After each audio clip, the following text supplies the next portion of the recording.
ইব্রাহিম আলাইহিস সালাম সামনে যাচ্ছেন, বিবি হাজেরা পিছনে পিছনে যাচ্ছেন। স্বপ্নে দেখেছি তোমাকে কোরবানি করতে হবে। যে কোরবানির উৎপত্তি বা কোরবানিটা শুরু হলো কোথায় থেকে? তো ইব্রাহিম আলাইহিস সালাম 80 বা 90 বছর বয়সে যখন একটা সন্তান পেলেন আল্লাহর তরফ থেকে, ইসমাইল আলাইহিস সালাম হাজেরার গর্ভে জন্মগ্রহণ করলো। আর এরকম অবস্থায় আল্লাহ তাআলা নির্দেশ দিলেন যে হাজেরাকে দেশান্তর করে তাকে বনবাস দিতে হবে এবং তার কাছ থেকে অনেক দূরে রাখতে হবে। যেহেতু আল্লাহ তাআলা এই পবিত্র কাবা ঘরকে পুনর্নির্মাণ এবং সংস্কার করবেন ইব্রাহিম আলাইহিস সালামের মাধ্যমে, এই জন্য ইব্রাহিম আলাইহিস সালামকে আল্লাহ তাআলা নির্দেশ দিলেন যে দুধের শিশু যখন ইসমাইল আলাইহিস সালাম, তখন ইব্রাহিম আলাইহিস সালামের উপর আল্লাহ তাআলা বিরাট একটা পরীক্ষা দিলেন। যে ইব্রাহিম আলাইহিস সালাম তাকে নির্দেশ দিলেন যে ইসমাইল এবং হাজেরা আলাইহিস সালামকে ওই কাবা ঘরের নিকট নিয়ে রেখে আসার জন্য। এবং ইসমাইল আলাইহিস সালাম যখন দুধ পান করে বিবি হাজেরার, ঠিক সেই সময় দুধের শিশু, হাদিসে উল্লেখ আছে যে যখন সে দুধ পান করে ইব্রাহিম আলাইহিস সালাম শুকনো কিছু খেজুর এবং শুকনো কিছু রুটি, এগুলো আর এক মশক পানি, এই পানি সহ বর্তমানে যে কাবা ঘর, এই কাবা ঘরের নিকট তাকে রেখে আসেন। আর এই কাবা ঘরের নিকট যখন তাকে রেখে আসার জন্য ইব্রাহিম আলাইহিস সালাম যাওয়ার পরে যখন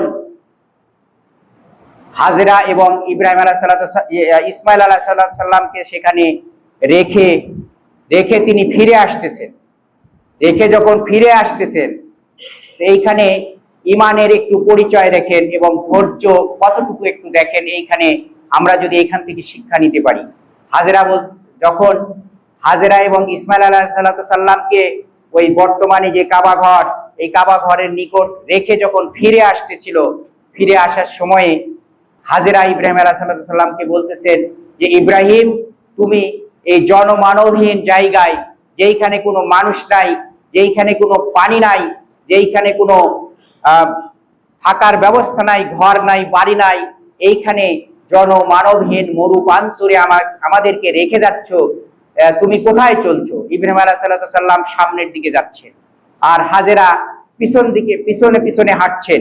ইব্রাহিম আলাইহিস সালাম সামনে যাচ্ছেন, বিবি হাজেরা পিছনে পিছনে যাচ্ছেন আর বলছেন যে ইব্রাহিম, তুমি আমাদেরকে এই জনমানবহীন জায়গায় রেখে তুমি কোথায় যাচ্ছ? তো বারবার যখন জিজ্ঞেস করছেন, ইব্রাহিম আলাইহিস সালাম কথা বলছেন না। তো বিবি হাজেরা বলছেন যে ইব্রাহিম, তুমি আমাদেরকে এখানে যে রেখে যাচ্ছ, এটা কি আল্লাহ তাআলার নির্দেশ?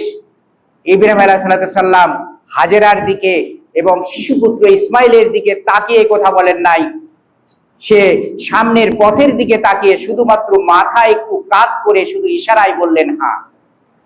যখন এই কথাটা বললেন, হাজেরা আলাইহিস সালাম বললেন, ঠিক আছে, এইটা যদি আল্লাহ তাআলার হুকুম হয়ে থাকে তাহলে আর আমার কোনো সমস্যা নাই, আল্লাহ তাআলা আমাদেরকে হেফাজত করবেন। এই কথাটা বলে ইব্রাহিম আলাইহিস সালাম সেইখান থেকে রওনা দিয়ে খানিক দূর চলে আসলেন।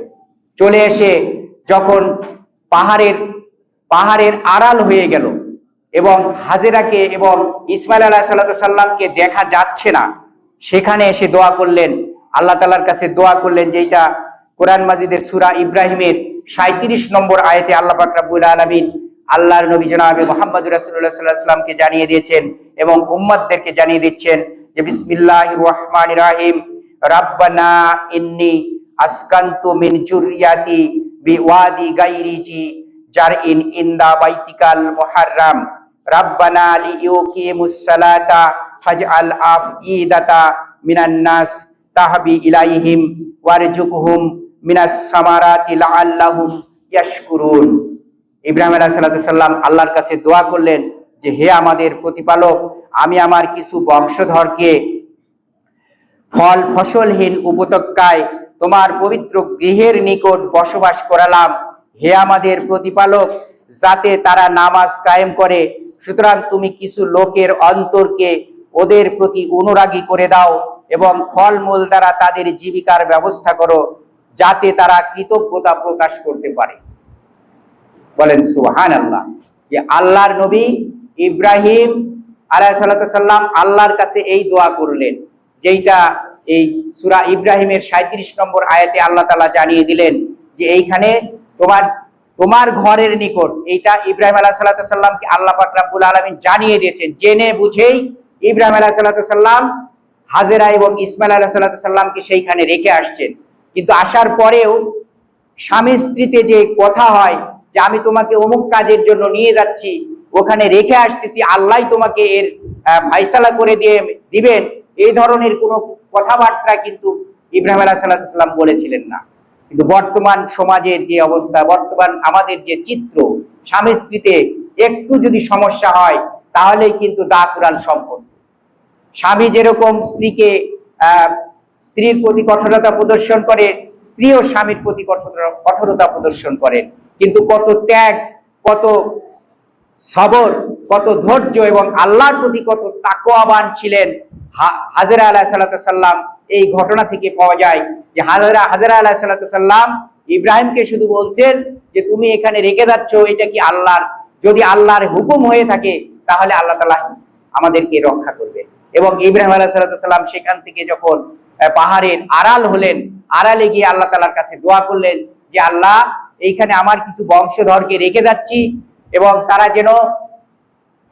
তারা যেন সালাত কায়েম করতে পারে এবং তোমার ঘরের ইবাদত করতে পারে, এই জন্য তাদেরকে আমি রেখে যাচ্ছি।